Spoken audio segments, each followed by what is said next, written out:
ফাঁসির প্রথম শহীদ ছিল নাম কি? বলে নাম কি? নাম মুখস্থ না? আমার নাম কি? একই নাম না? তাহলে রব্বুল আলামিন ওই ভাইটাকে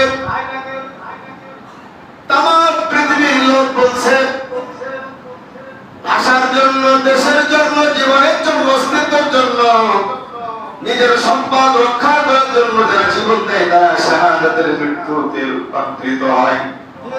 কথা বলে ঠিক? নিজের সংসারকে আত্মরক্ষা করার জন্য যদি টাকা তাদের কাছে নিহত হয় ওই পরিবারের সদস্য সেও শহীদি মর্যাদা পায়। দেশ রক্ষাতে যদি কেউ জীবন দেয় তাহলে সে শহীদের দরজা পায়।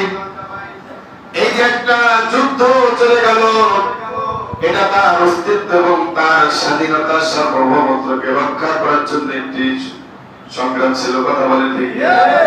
এই সংগ্রাম করতে গিয়ে জীবন দিল।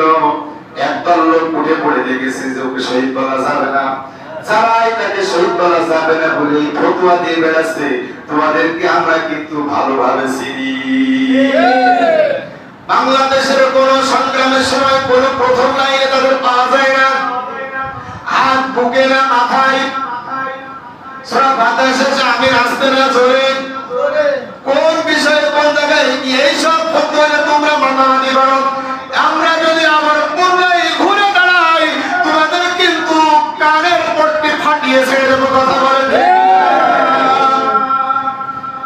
সারা বিশ্বের আলেমদেরকে শাহাদাতের মর্যাদা দিয়েছে। আমরা আল্লাহর কাছে দোয়া করি আল্লাহ তাকে তার শহীদি মর্যাদা দান করে তার শহীদ হিসেবে কবুল করুন। তুমি ফতোয়াবাজি করবা কোন জায়গায় পেয়েছো? কোন মূল ভূমিকায় তোমাকে খুঁজে পাওয়া যায় না, শুধু ফতোয়াবাজি করার সময় খুঁজে পাওয়া যায়। আমরা কিন্তু চিহ্নিত করে করে তোমাদেরকে দৃষ্টান্তমূলক আইনের আওতায় আনবো। কথা বলেন ঠিক? এই ধরনের ফতোয়াবাজি করার কোন সুযোগ বাংলার জমিনে নাই। কথা বলেন ঠিক? আল্লাহ রাব্বুল আলামিন আমাদের সকলকে কবুল করুন। সকলে বলেন আমিন।